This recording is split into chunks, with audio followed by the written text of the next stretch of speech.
Hello guys, तो स्वागत है आपका हमारे इस नेक्स्ट फ्री वीडियो में। आज का हमारा टॉपिक है रेड ब्लड कॉर्पस। आरबीसी के बारे में आज बात करेंगे। आरबीसी का दूसरा नाम एरिथ्रोसाइट्स है। एरिथ्रो का मतलब होता है रेड और साइट्स का मतलब सेल, तो it means red blood cell को अपने ही एरिथ्रोसाइट भी बोलते हैं। नेक्स्ट पढ़ते हैं आगे। The red blood cells carry haemoglobin in the circulation. जैसे कि आपको पता होगा, जो आरबीसीज हैं उनके अंदर हीमोग्लोबिन होता है और वो पूरी सर्कुलेशन में कैरी करती हैं। The cells are circular biconcave non nucleated disc. ये क्या होती हैं? सर्कुलर भी हो सकती हैं और बाइकनकेव शेप की होती हैं। और इनकी खास बात क्या है? इनमें कोई न्यूक्लियस नहीं प्रेजेंट होता, डिस्क जैसी स्ट्रक्चर होती है। The cells lose their nuclei before entering the circulation. जैसे ही आरबीसी सेल्स बनती हैं और सर्कुलेशन में आने से पहले ये जो अपना न्यूक्लियस है उसको क्या कर देती हैं? लॉस कर देती हैं।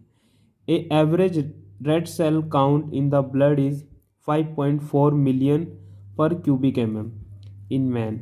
यानी कि एवरेज इसकी वैल्यू मैन के अंदर 5.4 रहती है और फीमेल के केस में 4.8 मिलियन रहती है। The membrane is freely permeable to water. ये जो मेम्ब्रेन है इसकी आरबीसी की, वो फ्रीली परमिएबल है। किसके लिए? वाटर के लिए। The ATP pump mechanism keeps the concentration of sodium ions low and potassium ion concentration high inside the cell. ये जनरली हर सेल में यही कंडीशन होती है। नेक्स्ट आगे देखते हैं इसके कैरेक्टर्स के बारे में। तो फिजिकल अपीयरेंस की अगर मैं बात करूं तो आरबीसीज कैसी दिखती हैं? जैसे कि आपको ये डायग्राम दिख रहा है आरबीसीज का, तो यहाँ से आप इसको देखते रहिए जो मैं लाइन बोल रहा हूँ। It is biconcave disc. ये क्या होती है? बाई कनकेव डिस्क है। When it is suited for gas exchange, which is suited for gas exchange. मतलब इसकी बाई कनकेव शेप होने के कारण ये गैसेज एक्सचेंज ईजी हो पाता है। The shape of the RBC is maintain by spectrin. Spectrin नाम का एक प्रोटीन होता है आरबीसी के सरफेस पे, जिसके कारण आरबीसी की शेप क्या हो पाती है? मेंटेन हो पाती है। स्पेक्ट्रिन क्या है? कॉन्ट्रैक्टाइल प्रोटीन है। It also maintain shape and flexibility of RBC. The antigen on sale membrane helps in the blood group classification. यानी कि जब अपने बोलते हैं किसी का ब्लड ग्रुप ए है, बी है, ए बी है या ओ है, तो वो किस बेस पे बोलते हैं? वो बोलते हैं अपने कि कौन सा एंटीजन प्रेजेंट है ऑन द सेल सरफेस। किसकी सेल सरफेस की बात हो रही है यहाँ पे? आरबीसी की। आरबीसी की सरफेस पे जो एंटीजन प्रेजेंट है उन्हीं की बेस पे अपने क्या बोलते हैं कि ब्लड ग्रुप इस पर्सन का ये है। नेक्स्ट आता है the diameter of the red cells varies from 7.2 mm to 7.4 mm, approximately 7 micrometre रहता है। And about 1/3 of this in thickness. यानी कि इसका अगर 1/3 निकालोगे तो इसकी थिकनेस आ जाएगी। While in the body but in the dried and fixed films the cell shrinks to some extent and has a mean diameter। लगभग एवरेज वैल्यू ये रहती है इसकी। The average size of the red cell can be determined from a film preparation with the help of an instrument known as हेलोमीटर। जो average size अगर RBC का अपने determine करना चाहें तो वो अपने कौन से इंस्ट्रूमेंट से पता कर सकते हैं? हेलोमीटर से। It can also be measured directly under the microscope by a instrument known as micrometer। इसको easily मेजर किया जा सकता है माइक्रोमीटर से, under the microscope।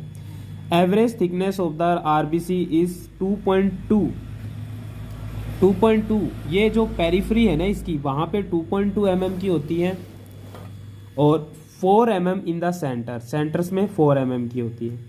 Average volume की अगर मैं बात करूं तो वो कितना होता है? 87 क्यूबिक माइक्रोन्स होता है। Thus RBC is dumbbell shape और बाई कनकेव शेप, वो तो आपको पता ही है। नेक्स्ट आता है कि ये जो बाई कनकेव शेप है उसकी एडवांटेजेस क्या हैं। पहला तो ये आ गया कि ग्रेटर सरफेस होने के कारण एक्सचेंज ऑफ गैसेज इजीली हो पाएगा। दूसरा, फ्लेक्सिबिलिटी मिलेगी as it's like a bag that can be deformed into any shapes. यानी कि बाई कनकेव शेप एक बैग की तरह स्ट्रक्चर है जो इजीली डिफॉर्म हो सकती है कोई भी शेप में। Minimal tension when the volume of cell alters. और इसके का जब सेल का वॉल्यूम अल्टर करेगा तो इसमें मिनिमम टेंशन लगेगा।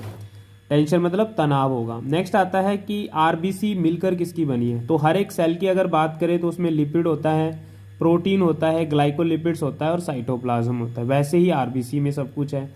तो आरबीसी की लिपिड की मैं बात करूँ तो उसमें कोलेस्ट्रॉल होता है, फॉस्फोलिपिड होते हैं और ग्लाइकोलिपिड्स होते हैं। प्रोटीन की बात करूँ तो स्पेक्ट्रिन आपको बता दिया पहले ही। इसके अलावा एक्टिन और एन कायरिन नाम का भी प्रोटीन मिलता है।